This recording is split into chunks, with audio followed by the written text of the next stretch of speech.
Здравейте! Най-после го довърших този огромен домат. За какво ли започнах такъв голям да го правя? Не по поръчка. По поръчка бях направила голям домат. Този просто трябваше да се занимавам с нещо. Направих един по-малък. Ето го тук. Този реших да е голям. И как го изплетох? С магическо кръгче или бримка амигуруми. Слагам 6 ниски пълнежа в първия ред, във втория ред удвоявам, стават 12 и след това в всеки следващ ред един нисък пълнеж, добавка или удвояване на бримките. Следващия два ниски пълнежа,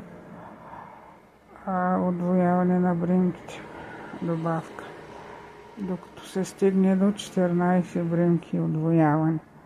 След това 14 реда без изменение. Плетем. И почваме свивките. 14 бримки, свивка. Следващ ред 13 бримки свивка, докато стигне до една бримка свивка. Една бримка, т.е. един нисък пълнеж свивка и най-накрая във всеки ред свивки.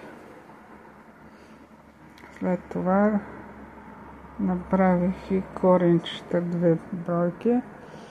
Ограничих се само с 2, защото преждата ми е една от разплетено и много трудно за плетене.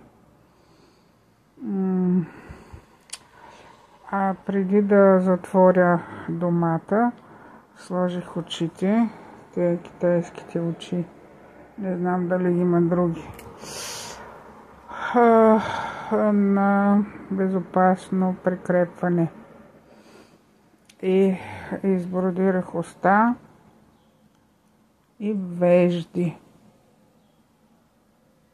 Я да видим. Така. Някой може да си хареса и този домат, както ми поръчаха преди това за едно момиче да изплета усмихваш се домат.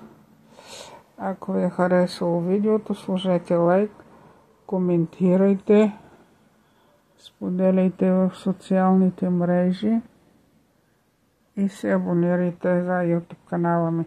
До нови срещи!